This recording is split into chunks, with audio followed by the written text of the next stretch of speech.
कपड़े धोने वाली बहू। शादी के पहले से ही विभा को कपड़े धोने का बड़ा शौक था। कभी नल के नीचे तो कभी तालाब के पास। अरे मेरी नीली वाली लुंगी नहीं दिख रही है। विभा की अम्मा, कहाँ रखी है लुंगी? अरे वो तो विभा ने परसों ही धोकर रखी थी आपकी अलमारी में, देखो वहीं होगी। वो ना मैंने आज धो दी, मुझे लगा कि गंदी हो गई होगी। अरे कैसे गंदी हो गई थी? उसे तो मैंने पहना भी नहीं। हे भगवान, इस लड़की के कपड़े धोने की आदत से परेशान हो गया हूँ मैं। जितना तो घर में राशन नहीं आता, उससे कहीं ज्यादा डिटर्जेंट पाउडर का खर्चा है। इसकी शादी करवा दो, शादी जाए अपने घर में ही करे काम, फिर चाहे घर के कपड़े धोने हो या पूरे गांव के। हाँ ठीक बोल रही हूँ, देखता हूँ मैं कोई लड़का। वो दिन भी आ जाता है जब विभा को देखने लड़के वाले आ जाते हैं। लड़की मुझे अच्छी लगी। होने वाली सास कहती है, बेटी अगर कुछ पूछना है तो पूछ लो। वैसे तो हमारी लड़की बहुत ही शर्मीली है, जो बोल दो वो मान लेती है, इसे क्या पूछना होगा। अरे कैसी बात कर रही हो माँ, मुझे इन लोगों के घर रहना है, सवाल तो कई है। हाँ हाँ बेटा, पूछ लो ना, क्या पूछना है। आप लोगों के घर कपड़े कौन धोता है? सास का मुंह बन जाता है। देखो, अगर तुम ये कहना चाहती हो कि तुम्हें कपड़े धोने नहीं आते तो सुन लो, कपड़े मैं ही धोती हूँ, लेकिन तुम्हारे आ जाने के बाद मैं रुमाल तक नहीं धोऊंगी। अरे चुप रहना भाग्यवान, बहू बेचारी घर आई नहीं, उसे डराना शुरू कर दिया। वो क्या है ना बिटिया, अभी तक तो ये कल्लू की माँ ही धोती थी, लेकिन अब तुम्हारे पापा तो दहेज में वॉशिंग मशीन देंगे ही। तभी विभा की माँ बोल पड़ती है, सवाल भी पूछा तो क्या। वैसे भाई साहब, मशीन की तो फिर भी कपड़े धोने की कैपेसिटी होती है, मतलब जो बिटिया दे रहे हैं ना विभा, इसे कपड़े धोने का बहुत शौक है। ये आप लोगों के क्या, आस पड़ोस गांव मोहल्ले सबके कपड़े धो दे और उफ तक ना करे। बाहर देखा नहीं आपने कितने कपड़े सूख रहे हैं, सब हमारी बिटिया ने ही तो धोए हैं। बस भी करो ना माँ, शर्म आ रही इतनी तारीफ सुनकर।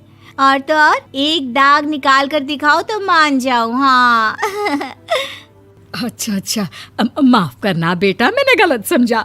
हमें तो रिश्ता बहुत पसंद है। और ऐसे जुड़ जाता है रिश्ता कपड़े धोने का शौक रखने वाली विभा का। उसकी शादी हो जाती है कोयला फैक्ट्री में काम करने वाले कल्लू के साथ। शादी के बाद अचानक विभा चिल्लाती हुई सास के पास आती है। सासू माँ, अरे सासू माँ कहाँ है आप? ये तो धोखा है, धोखा दिया आप लोगों ने मुझे। इसे ससुर के चक्कर के बारे में पता चल गया।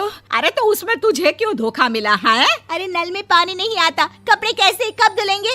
अच्छा, तू पानी नहीं आ रहा उसकी बात कर रही है। तो आपने क्या सोचा? कुछ नहीं। अच्छा, तेरी माँ ने कहा था कि कपड़े धोने का शौक है तुझे, याद आया मुझे। शौक बोलकर कपड़े धोने वाले मेरे जुनून को कम ना आके सासू माँ, कपड़ा धोना मेरा गुरूर है। तभी पति भी वहाँ आ जाता है। अभी मैंने इसे सनी देओल की फिल्म दिखाई है, उसी के डायलॉग मार रही है माँ। अच्छा सुन, साफ बता रही हूँ, पानी सुबह 4 से 6 और शाम को 10 से 12 आता है, समझी? विभा टाइमिंग सुनकर हैरान हो जाती है। ये क्या भूतों का मोहल्ला है? सुबह 4 बजे उठकर कौन कपड़े धोता है? 4 बजे टंकी में पानी जाता है, फिर सारा दिन धोना ना, किसने मना किया? अरे कैसी बात कर रही हैं? 200 लीटर की टंकी में कितने कपड़े धो लूंगी मैं, सुबह ही उठ जाऊंगी मैं। अब क्या था, विभा सुबह 4 से लेकर रात के 12 बजे तक कपड़े ही धोती रहती। एक रोज सास पड़ोस से निकलकर कहीं जा रही होती है कि साथ वाली कहती है, हाँ कल्लू की माँ, जरा ये बताओ कि 2 साड़ी है, 2 ब्लाउज और एक पेटीकोट और एक नाड़े वाला लंबा कच्छा। हाँ तो? अरे तो क्या, कितना लोगी धुलाई ये बताओ। धोबन दिख रहे हैं हम क्या? हमारे पति सरकारी नौकरी से अभी रिटायर हुए हैं और बेटा सुपरवाइजर है कोयला फैक्ट्री में। धोबन समझ रखा है हमें। हाय रे कल्लू की अम्मा, माफ कर दो, वो तो मोहल्ले में यही सब बता रहे थे कि तुमने बहू को कपड़ा धुलवाने के काम में लगा दिया है। सास को पड़ोसन की बात सुनकर गुस्सा आ जाता है। वो घर पहुंचती है जहां घर के बाहर ही इतने सारे कपड़े सूख रहे होते हैं जितने कि किसी धोबन के घर पर। अरे ओ कल्लू की दुल्हन, बाहर निकल। माँ जी यहीं आ जाओ, बाथरूम में चादर धो रहे हैं हम। अरे अभी हम धोते हैं, तुमको बाहर निकलो। ये आस पड़ोस वाले बोल रहे हैं कि हम बहू से कपड़े धुलवा कर उसे कपड़ा धोने वाली बना दिए हैं। अरे छोड़ो ना माँ जी, किन लोगों की बातों में आती हो? आस पास के लोगों का तो काम ही होता है कि वो किसी तरह सास बहू को लड़ा दे। बहू सारे घर के कपड़े धोती है, ये क्या कम है? बोलिए। सास को भी लग जाता है कि वो बहू का ये सनकीपन नहीं छुड़वा सकती, इससे अच्छा है कि खुद ही चुप हो जाए।